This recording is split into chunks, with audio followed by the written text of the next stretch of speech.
टैक्सील.com के YouTube channel पर मैं सी एस सतबीर सिंह आपका स्वागत करता हूं। चलिए डिस्कस करते हैं इनकम टैक्स न्यूज़ पार्ट 36। आज हम लोग डिस्कस करेंगे कि आप अपनी सैलरी की इनकम टैक्स रिटर्न को असेसमेंट ईयर 18-19 यानी कि फाइनेंशियल ईयर 17-18 के लिए कैसे फिल कर सकते हैं और उसके बाद कैसे फाइल कर सकते हैं।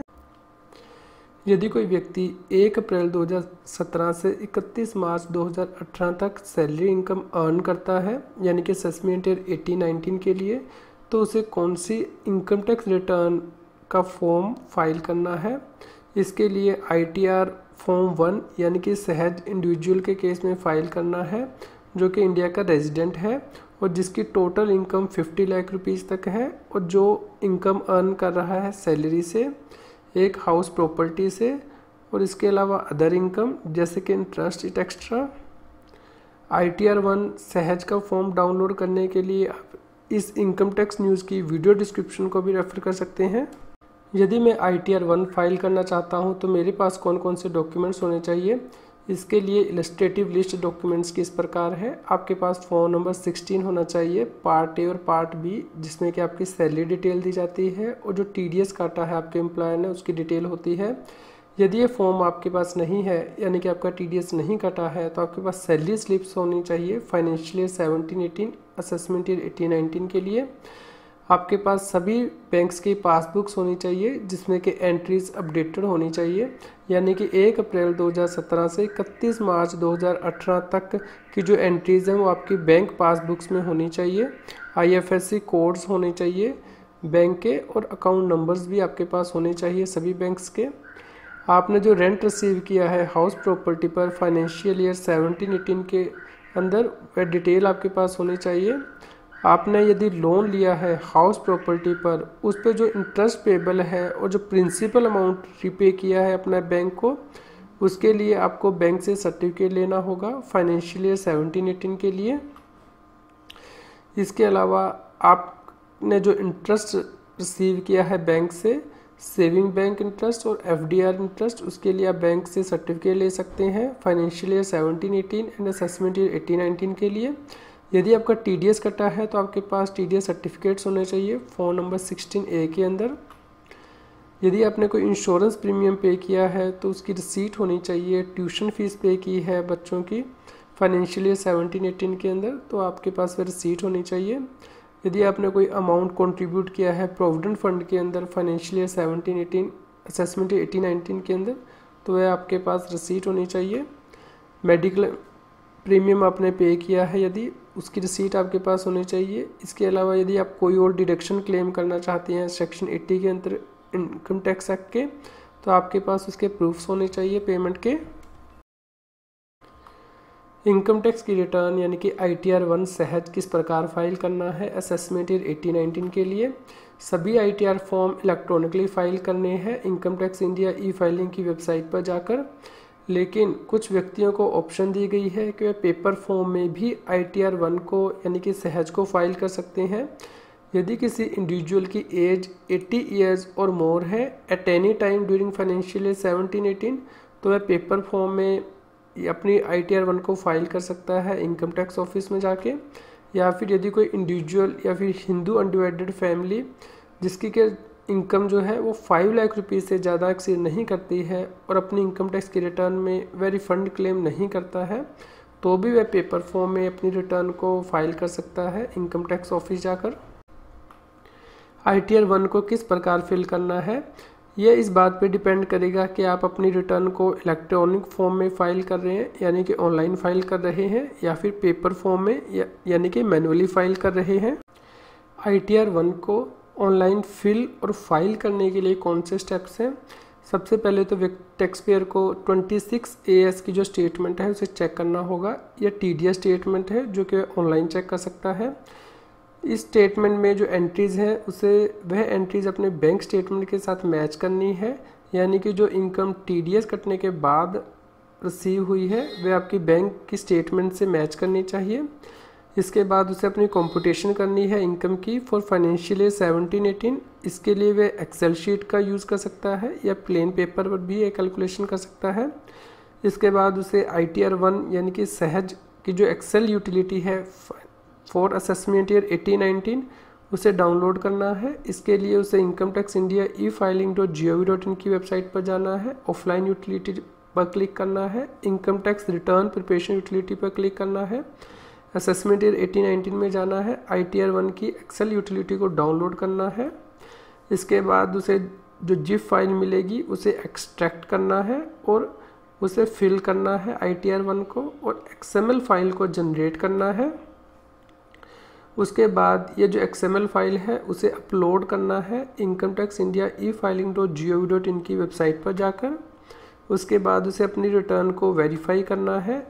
इसे वह इलेक्ट्रॉनिक वेरिफिकेशन कोड के साथ भी वेरीफाई कर सकता है इनकम टैक्स इंडिया e-filing.gov.in पर लॉगिन करने के बाद, या फिर इसका एक्नॉलेजमेंट का प्रिंट आउट ले सकता है, उसे साइन कर सकता है और बेंगलोर भेज सकता है। मैं 26AS यानी कि TDS की स्टेटमेंट को किस प्रकार चेक कर सकता हूं, इसके लिए आप हमारी इनकम टैक्स न्यूज़ पार्ट 25 को रेफ़र कर सकते हैं, चेक योर TDS।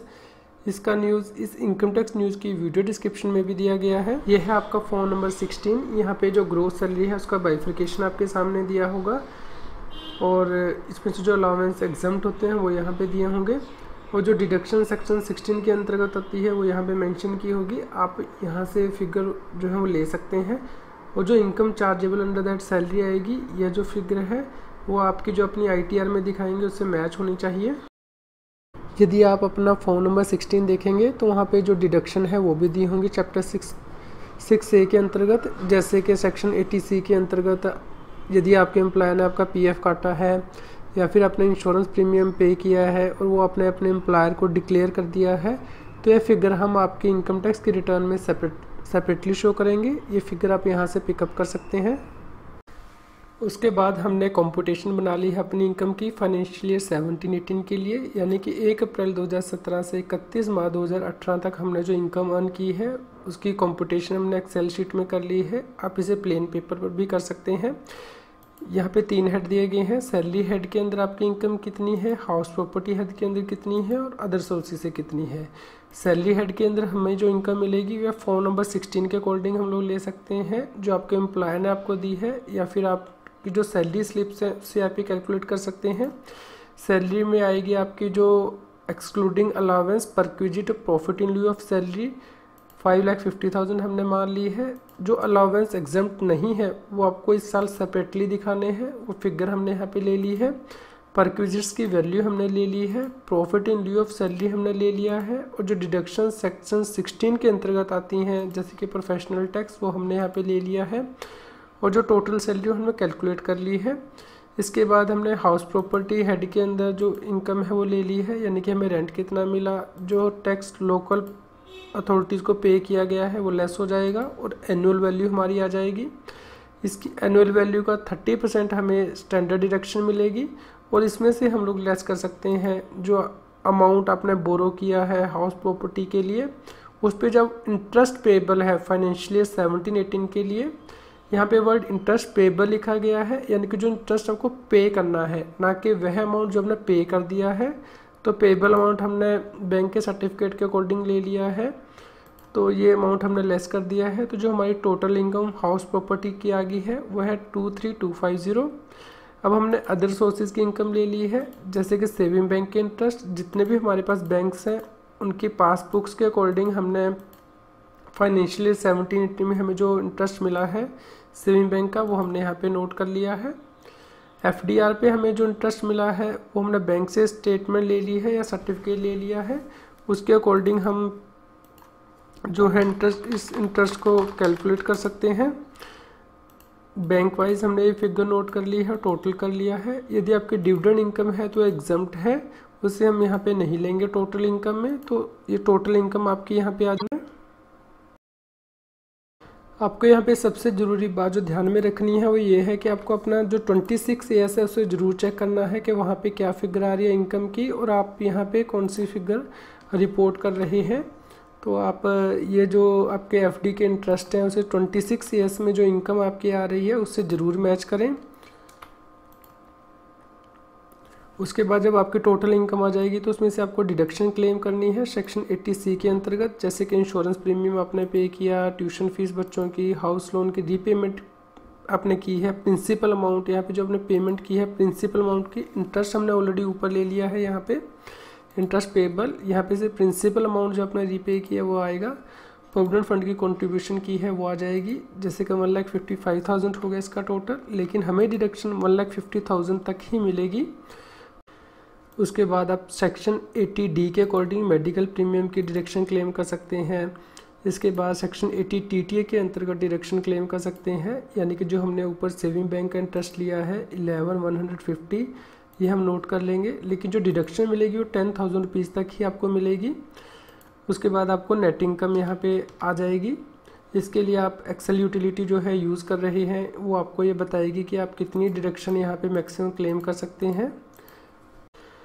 उसके बाद आपकी जो इनकम आई है इसके ऊपर स्लैब रेट के अकॉर्डिंग टैक्स लगेगा, जैसे कि यदि आप नॉर्मल इंडिविजुअल हैं और एज जो है आपकी 60 ईयर से लेस है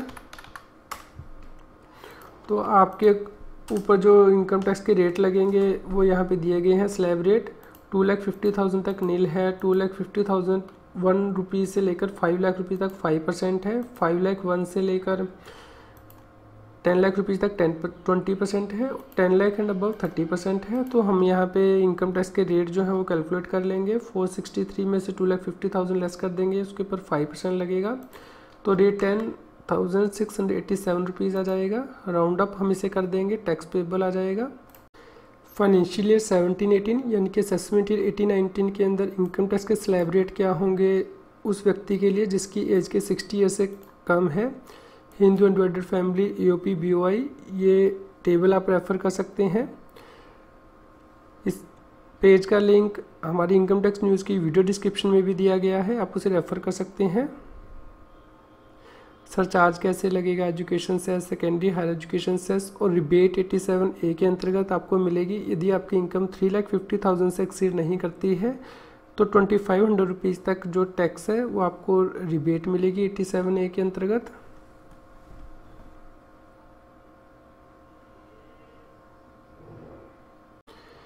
इस केस में हमारी इनकम 4,63,000 है, यानी कि 3,50,000 से ज़्यादा है तो हमें रिबेट नहीं मिलेगी। इस टैक्स के ऊपर अब हमें 3% सेस देना होगा जिसे हम राउंड अप कर देंगे। उसके बाद टोटल टैक्स और सेस की फिगर आ जाएगी। सेक्शन 89(1) का रिलीफ आप क्लेम कर सकते हैं यदि आपको सैलरी का एरियर मिला है या एडवांस सैलरी रिसीव हुई है। उसके बाद यदि आप इनकम टैक्स डिपार्टमेंट की एक्सेल यूटिलिटी को यूज़ कर रही हैं तो जो इंटरेस्ट हैं 234A, B, C के ये ऑटोमेटिकली कैलकुलेट हो जाएंगे। इस बार 234F की फ़ीस भी आपको देनी होगी यदि आप इनकम टैक्स की रिटर्न को लेट फाइल करते हैं ड्यू डेट के बाद। उसके बाद आपका जो टोटल अमाउंट है टैक्स का, फीस एंड इंटरेस्ट वो यहाँ पे आ जाएगा। जैसे ही आपका ये जो टोटल अमाउंट आएगा उसमें से आपका जो TDS है और एडवांस टैक्स आपने पे किया है वो लेस हो जाएगा। इसके लिए आपको 26 ईयर्स को चेक करना है कि वहाँ पे आपकी जो TDS की और एडवांस टैक्स की फिगर है वो सही आ रही हो। ये हम लोग अभी भरेंगे अपने जो एक्सेल यूटिलिटी है उस फॉर्मेट में। उसके बाद जो नेट टैक्स है वो आपको यहाँ, यदि आपका कोई टैक्स नहीं आ रहा है, मान लीजिए आपका एडवांस टैक्स भी पे किया हुआ है 7,000 रुपीज़, तो उस केस में आपका यहाँ पे टैक्स पेबल नहीं आएगा बल्कि रिफ़ंड आ जाएगा, क्योंकि जब हम टोटल टैक्स है उसमें से ऑलरेडी आपका TDS कट गया है एक, तो दूसरा अपना एडवांस टैक्स भर दिया था, 330 रुपीज़ का आपका रिफ़ंड आ जाएगा।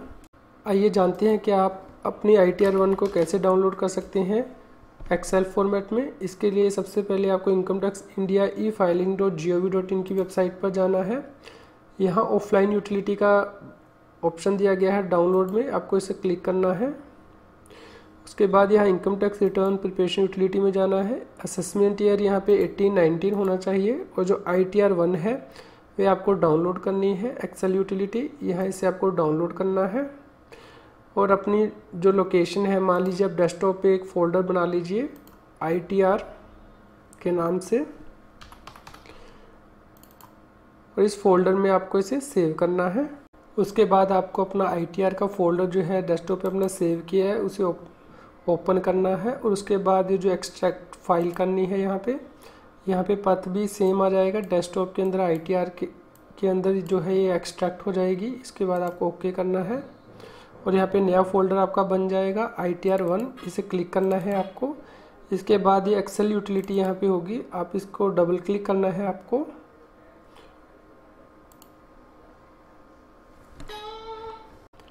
जैसे ही आपका ये जो एक्सेल फाइल है ओपन होगी, आपको यहाँ पे ऊपर सिक्योरिटी वार्निंग दिखेगी। यहाँ पे ऑप्शन में आपको जाना है और जो मैक्रोज हैं आपको इनेबल करना है, इनेबल मैक्रो, ओके। उसके बाद ही आप ये जो फाइल है उसे यूज़ कर सकते हैं। यदि ये ऑप्शन आपके पास नहीं आ रही है तो आप यहाँ जा सकते हैं एक्सेल ऑप्शंस में, ट्रस्ट सेंटर में आप जाएंगे, ट्रस्ट सेंटर की जो सेटिंग है वहाँ पे आप जाएंगे। मैक्रो सेटिंग में जो मैक्रोज है वो आपको सभी इनेबल होने चाहिए, अदरवाइज़ ये जो एक्सेल यूटिलिटी है वो काम नहीं करेगी। यहाँ आपको ओके करना है। अब हम यहाँ पे डिटेल भरेंगे, जैसे कि name, first name, middle name, pan number आपको यहाँ पे भरना है। यहाँ पे आपको 10 डिजिट का जो पैन नंबर है वो भरना है।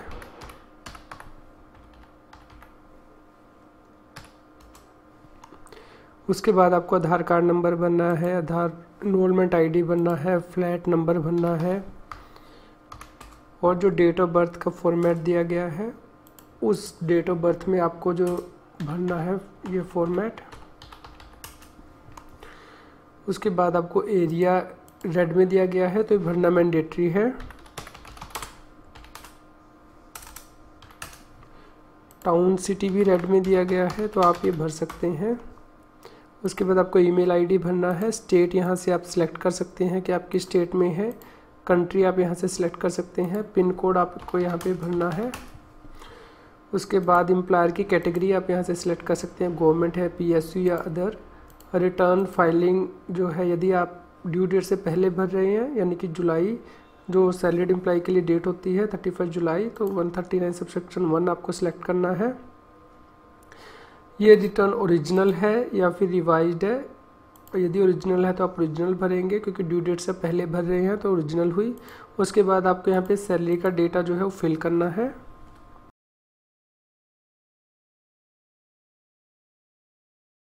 सैलरी का डेटा फिल करने के लिए हमने जो एक्सेल शीट में कैलकुलेशन की थी उन फिगर्स को यहाँ पे हम लोग डाल देंगे। ये हमने सैलरी की फिगर को फिल कर दिया है। अब हम हाउस प्रॉपर्टी की जो इनकम है जो हमने एक्सेल में कैलकुलेट की थी हम उसे यहाँ पे डाल देंगे। यहाँ पे आपको सिलेक्ट करना है कि सेल्फ ऑक्यूपाइड है, लेट आउट हाउस है। हम मान लीजिए लेट आउट सेलेक्ट करते हैं और यहाँ पे जो इनकम है लेट आउट प्रॉपर्टी से वो यहाँ पे एंटर कर देते हैं। जो अमाउंट है वो यहाँ पे लेस कर देंगे टैक्स पेड का लोकल अथॉरिटी को, 30% ऑटोमेटिकली यहाँ पे लेस हो जाएगा। उसके बाद आपने जो इंटरेस्ट पे किया है पेबल है बैंक को, अपने जो कैपिटल बोरो की है उस केस में वो अमाउंट यहाँ पे डाल देंगे तो आपकी जो हाउस प्रॉपर्टी से इनकम है वो आ जाएगी। उसके बाद आपको अदर सोर्सेज की इनकम भरनी है। ये अदर सोर्सेज की इनकम को भी हम लोग अपने एक्सेल शीट से टोटल कर लेंगे। ये जो total saving bank plus FD की इनकम कहा गया 21500, ये फिगर हम यहाँ पे भर देंगे। इसके बाद हम डिडक्शन की फिगर भरेंगे। जैसे 80C के अंतर्गत जो हमने डिडक्शन यहाँ पे कैलकुलेट की है वो 1,55,000 हमने कैलकुलेट की है, लेकिन आपको जो सिस्टम के अकॉर्डिंग 1,50,000 ही मिलेगी 80C के अंतर्गत जो मैक्सिमम डिडक्शन अलाउेबल है। इसी प्रकार ही आप जो दूसरी डिडक्शन है वो यहाँ पे फिल कर सकते हैं। मेडिक्लेम के केस में आप यहाँ पे सिलेक्ट कर सकते हैं सेल्फ एंड फैमिली। यदि आपने सेलेक्ट किया है, मान लीजिए हमने 15,000 ली थी, तो यहाँ पे आपको जैसे ही आप यहाँ पे कर्सर लेके जाएंगे तो जो लिमिट है इनकम टैक्स के अकॉर्डिंग वो यहाँ पे आपके सामने आ जाएंगी स्क्रीन पर। ये आपको यहाँ पे फिगर्स भरनी है। उसके बाद जो आपने सेविंग बैंक के ऊपर जो इंटरेस्ट आपने यहाँ पे इनकम अर्न की थी 11,150 मान लीजिए आपकी थी, तो आप यहाँ भरेंगे तो जो मैक्सिमम पे है वो 10,000 ही अलाउड है। ये सिस्टम ऑटोमेटिकली कैलकुलेट कर लेगा। इसके बाद आपको TDS की डिटेल को फिल करना है यहाँ पे, यानी कि एम्प्लॉयर ने जो आपका TDS काटा है वो डिटेल यहाँ पे आ जाएगी। Tan number, name of the deductor, income chargeable under salary, TDS। और जो TDS आपका फिक्स डिपॉजिट के इंटरेस्ट पे कटा है 26 AS के अकॉर्डिंग वो यहाँ पे आप फिल कर सकते हैं, या फिर जो 26 QC के अकॉर्डिंग जो TDS कटा है टेनेंट के केस में वो आप यहाँ पे दिखा सकते हैं। इसके अलावा यदि आपने कोई एडवांस टैक्स पे किया है या सेल्फ असेसमेंट टैक्स पे किया है वो फिगर यहाँ पे आएगी। टीसीएस के कॉलम में आपको जो टैक्स डायरेक्ट सोर्स है उसकी डिटेल यहाँ पे फिल करनी है। और यदि आपने कोई डोनेशन दिया है तो 80G की यहाँ पे टैब दी गई है, आप डोनेशन की फिगर यहाँ पे भरेंगे।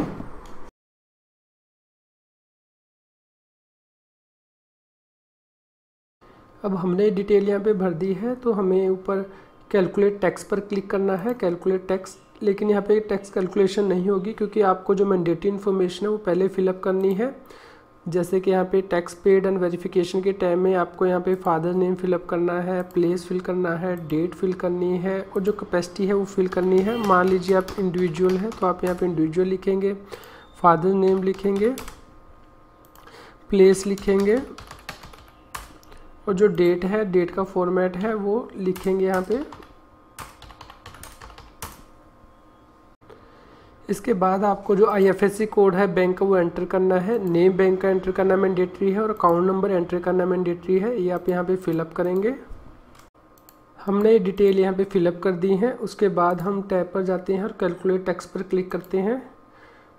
तो जो कैलकुलेशन है आपकी यहाँ पे ऑटोमेटिकली हो जाएंगी टैक्स की। ये आपका जो टैक्स है वो कैलकुलेट हो गया है, रिबेट भी ऑटोमेटिकली आ जाएगी, सेस अमाउंट आ जाएगा, जो 234 ABC का इंटरेस्ट है वो भी कैलकुलेट हो जाएगा, लेट फीस कैलकुलेट हो जाएगी, total tax, total fees, tax and interest यहाँ पे आ जाएगा। उसके बाद आपको यहाँ टैक्स पेड एंड वेरिफिकेशन की टाइम में जाना है और यहाँ पे देखना है कि आपका इतना अमाउंट अभी पेबल का आ रहा है 11670। आप ये जो फर्स्ट शीट पे जाएंगे ऊपर वैलिडेट क्लिक कर सकते हैं कि इसमें कोई एरर तो नहीं है। यहाँ पे ओके आ जाएगा कि शीट जो है ठीक भरी गई है।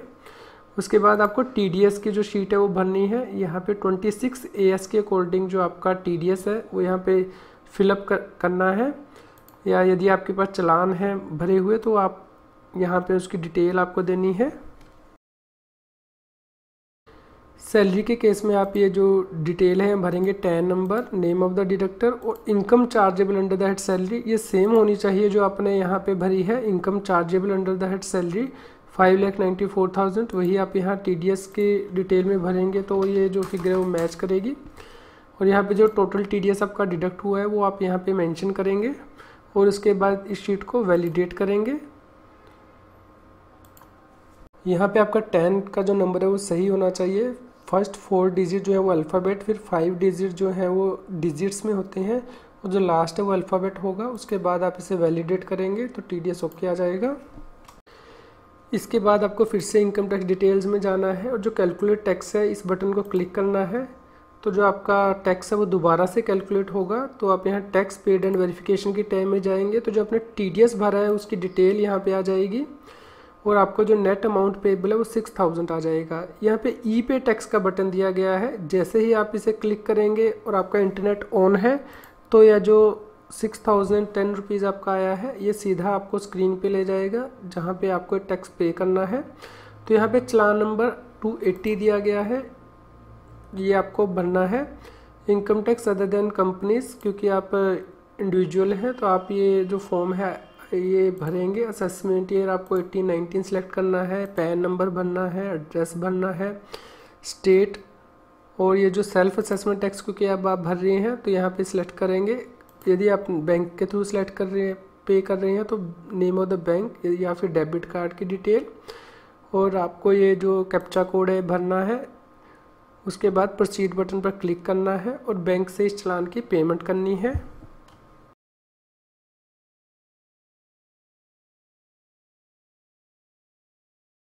ये है चालान नंबर ITNS 280 का जो PDF फॉर्मेट, आप इसे डाउनलोड कर सकते हैं। इसका लिंक इस इनकम टैक्स न्यूज़ की वीडियो डिस्क्रिप्शन में भी दिया गया है। यहाँ पे इंस्ट्रक्शन दी गई है कि आपको ये फॉर्म कैसे फिलअप करना है। जब ये फॉर्म आप फिलअप कर लेंगे तो जो स्लिप है टैक्स पेयर काउंटर फॉइल, ये बैंक यहाँ पे स्टैंप लगाएगा और ये स्लिप यहाँ से नीचे से काट कर आपको देगा। यहाँ पे वो जो मेंशन करेगा वो 7 डिजिट का BSR कोड यहाँ पे मेंशन करेगा, डेट ऑफ डिपॉजिट मेंशन करेगा और चालान का जो सीरियल नंबर है वो मेंशन करेगा। ये आपके लिए लेना ज़रूरी है क्योंकि यही नंबर आपको अपने इनकम टैक्स की रिटर्न में सेल्फ असेसमेंट टैक्स में भरना है, उसके बाद ही आपकी रिटर्न जा पाएगी।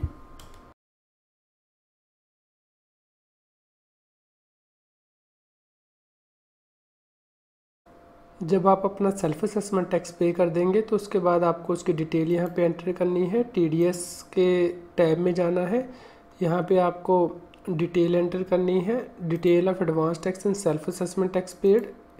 एडवांस टैक्स की डिटेल यदि आपने पे किया है तो आपको 26 से आप चेक कर सकते हैं, और सेल्फ असेसमेंट टैक्स की डिटेल आपको यहाँ पे भरनी है, BSR code, date of deposit, serial number of the challan and tax paid.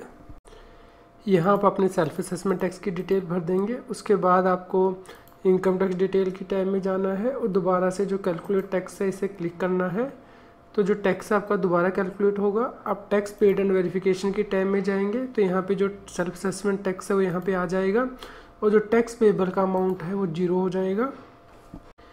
उसके बाद आप यहाँ पे एग्जम्प्ट इनकम को रिपोर्ट कर सकते हैं, जैसे कि 10 सबसेक्शन 38 सेल ऑफ शेयर्स या फिर डिविडेंड इनकम, 10 सबसेक्शन 34 के अंतर्गत यदि आपकी एग्रीकल्चर इनकम 5000 रुपीज़ से लेस है वो आप यहाँ रिपोर्ट कर सकते हैं। इसके अलावा leave, travel allowance, remuneration received as an official 10 subsection 6 के अंतर्गत जो है या जो लिस्ट यहाँ पे दी गई है उसके अकॉर्डिंग आप ये इनकम यहाँ पे रिपोर्ट कर सकते हैं। इसके बाद आपको इनकम टैक्स डिटेल टैब में जाना है, यहाँ पे आपको जनरेट XML फाइल पर क्लिक करना है, जिससे कि आपकी जो XML फाइल है वो जनरेट हो जाएगी। यहाँ पे आपको सेव XML फाइल पर क्लिक करना है, जिससे कि पता जाएगा जहाँ पे कि फ़ाइल सेव होगी, यानी कि डेस्कटॉप पर ITR के फोल्डर में ITR 1 2018 वहाँ पे जो XML फाइल है वो बन जाएगी। तो ये फोल्डर दिया गया हमारा, यहाँ पे जो XML फाइल है ITR, ये XML डॉक्यूमेंट जो है ये जनरेट हो जाएगा। इसके बाद हम इनकम टैक्स इंडिया e-filing.gov.in की वेबसाइट पर लॉगिन करेंगे ताकि हमने जो XML फाइल है उसे अपलोड कर सकें। आपको लॉगिन हियर पर क्लिक करना है।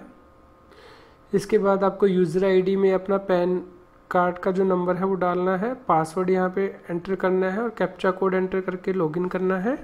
जब आप लॉगिन कर लेंगे तो आपके सामने स्क्रीन आएगी, यहाँ पे आपको ई-फाइल में जाना है, इनकम टैक्स रिटर्न पे जाना है। यहाँ पे आपका पैन नंबर होगा, असेसमेंट ईयर आपको यहाँ पे 1819 सेलेक्ट करना है, ITR फॉर्म नेम आपको यहाँ पे ITR 1 सेलेक्ट करना है। सबमिशन मोड में आपको अपलोड XML जो है वो यहाँ पे सिलेक्ट करना है। यदि आपके पास आधार OTP है तो आप ये सिलेक्ट कर सकते हैं इसको इलेक्ट्रॉनिकली वेरीफाई करने के लिए। यदि आप बैंक के थ्रू आपने EVC जनरेट कर लिया है तो आप ये ऑप्शन सेलेक्ट कर सकते हैं। यदि आपके पास ऑलरेडी EVC जनरेट हो चुका है तो आप ये ऑप्शन यहाँ पे सिलेक्ट कर सकते हैं। यदि आपके पास EVC नहीं है और आप बेंगलोर में भेजना चाहते हैं तो ये जो लास्ट ऑप्शन है वो आप यहाँ पे सिलेक्ट कर सकते हैं। उसके बाद आपको कंटिन्यू बटन पर क्लिक करना है। उसके बाद आपको यहाँ जो XML फाइल है उसे चूज़ करना है, चूज़ XML। यहाँ पे आपने जो डेस्कटॉप पे अपनी फ़ाइल सेव की थी उसे आप सेलेक्ट करेंगे।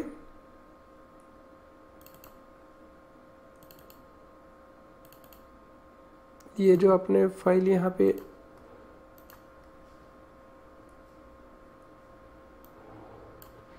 ये जो फाइल है ये आप सिलेक्ट करके यहाँ पे ओपन करेंगे। यदि आप अपनी रिटर्न को EVC के थ्रू वेरीफाई करना चाहते हैं, यानी कि इलेक्ट्रॉनिक वेरिफिकेशन कोड के थ्रू, तो आपको अपनी एक्नॉलेजमेंट जो है रिटर्न की वो बेंगलोर भेजने की आवश्यकता नहीं है। उसके लिए आपको माई अकाउंट में जाना है, जनरेट EVC पर क्लिक करना है। उसके बाद जनरेट EVC नंबर पर आपको क्लिक करना है। यहाँ पे ऑप्शन दी जाएगी, ऑप्शन 1 के आप नेट बैंकिंग के थ्रू वेरीफाई कर सकते हैं, जनरेट कर सकते हैं EVC को। जैसे आप इस ऑप्शन पर क्लिक करेंगे तो आपको नेट बैंकिंग में अपनी जाना है और वहाँ से आपको ई-फाइलिंग पोर्टल को ओपन करना है, यानी कि अपने बैंक अकाउंट की वेबसाइट पर जाना है, लॉगिन करना है। वहाँ पे आपको एक ऑप्शन दिखेगी कि आप ई-फाइलिंग पोर्टल पर जाना चाहते हैं, तो वहाँ से आपको ऑप्शन को सिलेक्ट करना है। उसके बाद आपको यहाँ पे आना है इस वेबसाइट पे, यहाँ पे माई अकाउंट में जाना है और जनरेट EVC पर क्लिक करना है, जिससे कि आपका EVC नंबर जनरेट होगा, जिससे कि आपके ईमेल ID और जो रजिस्टर्ड मोबाइल नंबर है ई-फाइलिंग पोर्टल पर उस पर भेजा जाएगा। दूसरा ऑप्शन है कि आप बैंक अकाउंट नंबर के थ्रू EVC जनरेट कर सकते हैं। इसके लिए ज़रूरी है कि आप प्रोफाइल सेटिंग में जाएं, यहाँ पे pre validate your bank account number पे क्लिक करें और अपने बैंक अकाउंट नंबर को डालें और जो वहाँ पे मोबाइल नंबर दिया गया है उसे डालें। यदि ये मैच कर जाता है तो आप इसे बैंक अकाउंट नंबर के थ्रू जो है EVC को जनरेट कर सकते हैं। तीसरा ऑप्शन है कि आप डीमैट अकाउंट के थ्रू ईवीसी को जनरेट कर सकते हैं। इसके लिए आपको जो स्टेप्स हैं वो फॉलो करने होंगे। यहाँ पे भी आपको प्रोफाइल सेटिंग में जाना है और जो प्री वैलिडेटेड और डीमैट अकाउंट, यहाँ पे आपको अपना डीमैट अकाउंट नंबर को डालना है और उसे वैलिडेट करना है। उसके बाद ही आप इस ऑप्शन को जो है वो एक्सरसाइज कर सकते हैं।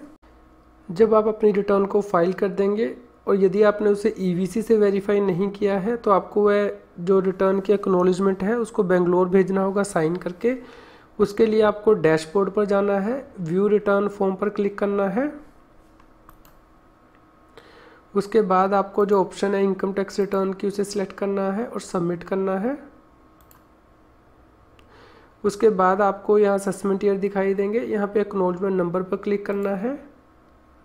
उसके बाद आपको जो ITR 5 एक्नॉलेजमेंट है इसे क्लिक करना है और इसे डाउनलोड करना है अपनी जो डेस्कटॉप है वहाँ पे, ताकि आप इसका प्रिंट आउट ले सकें और इसे साइन करके बेंगलोर भेज सकें। जब आप अपनी ITR 5 यानी कि एक्नॉलेजमेंट को ओपन करेंगे तो आपसे पासवर्ड मांगा जाएगा। पासवर्ड होगा आपका पैन नंबर स्मॉल लेटर्स में और आपकी डेट ऑफ बर्थ, जिसे कि आपको इस फॉर्मेट में एंटर करना है, जो कि आप अपनी स्क्रीन पर रेफर कर सकते हैं। यदि मैं अपनी ITR को पेपर फॉर्म में यानी कि मैन्युअली सबमिट करना चाहता हूं तो उसके लिए मुझे कैसे इसे फिल करना है और फाइल करना है, इसके लिए भी आपको अपने 26AS को सबसे पहले चेक करना है और अपनी बैंक स्टेटमेंट से इसे मैच करना है। इसके बाद आप अपनी कंप्यूटेशन कर सकते हैं इनकम की फाइनेंशियल ईयर 17-18 के लिए एक्सेल फॉर्मेट में या फिर प्लेन पेपर पे। उसके बाद आपको ITR 1 सहज को PDF फॉर्मेट में डाउनलोड करना है असेसमेंट ईयर 18-19 के लिए। इस फॉर्म को डाउनलोड करने के लिए लिंक इस इनकम टैक्स न्यूज़ की वीडियो डिस्क्रिप्शन में भी दिया गया है। उसके बाद आपको इस फॉर्म को ITR 1 को फिल करना है। उसके बाद आपको एक्नॉलेजमेंट को भी फिल करना है ITR 5, जिसका लिंक इस इनकम टैक्स न्यूज़ की वीडियो डिस्क्रिप्शन में भी दिया गया है। उसके बाद आपको इनकम टैक्स डिपार्टमेंट के ऑफिस में यह जो रिटर्न है उसे फाइल करना है। उसके बाद आपको एक्नॉलेजमेंट को वापस लेना है इनकम टैक्स डिपार्टमेंट से जो आपने फिल की थी।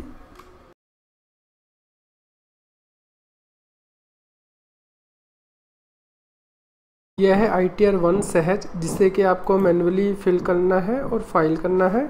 यह है ITR 5 की एक्नॉलेजमेंट, जिसे कि आपको मैन्युअली फिल करना है और इस पर जो है गवर्नमेंट की स्टैंप लेनी है यानी कि इनकम टैक्स डिपार्टमेंट की, और अपने रिकॉर्ड के पर्पज से इसे रखना है। हमारी आपको ये एडवाइस दी जाती है कि जो 26AS है वो करेक्टली जो है 31 मई तक ही अपडेट हो पाएगा, क्योंकि जो TDS को डिडक्ट करता है उसके लिए जो TDS रिटर्न को फाइल करने की लास्ट डेट है 31 मार्च के जो क्वार्टर है उसके लिए 31 मई है। इसलिए आप उस डेट तक वेट करें ताकि आपका जो 26AS है वो अच्छे से अपडेट हो जाए और जो TDS की एंट्रीज़ हैं और इनकम की एंट्रीज़ हैं वो आप अच्छे से चेक कर सकें। और आप अपने इनकम टैक्स की रिटर्न को फाइल करने के लिए अपने टैक्स एडवाइज़र या टैक्स एक्सपर्ट की जो है कंसल्टेंसी ज़रूर लें, ताकि आपकी जो रिटर्न है उसको फाइल करने में कोई गलती ना हो।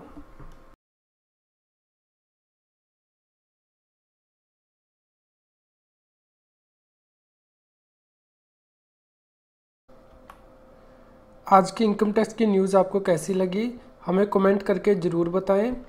कृपया लाइक करें और शेयर करें। जितना अधिक आप लाइक करते हैं या शेयर करते हैं उतनी ही अधिक हमें प्रेरणा मिलती है कि हम और भी अधिक अच्छी इनकम टैक्स की न्यूज़ आप तक पहुंचा पाएँ। यदि आप अपनी ईमेल आईडी पर रेगुलर अपडेट्स चाहते हैं तो आप हमारे न्यूज़लेटर को सब्सक्राइब कर सकते हैं, जिसका लिंक इस इनकम टैक्स न्यूज़ की वीडियो डिस्क्रिप्शन में भी दिया गया है। इसके अलावा यदि आप हमारी पुरानी इनकम टैक्स न्यूज़ को सुनना चाहते हैं तो उसके लिए आप हमारे चैनल की प्लेलिस्ट को रेफ़र कर सकते हैं।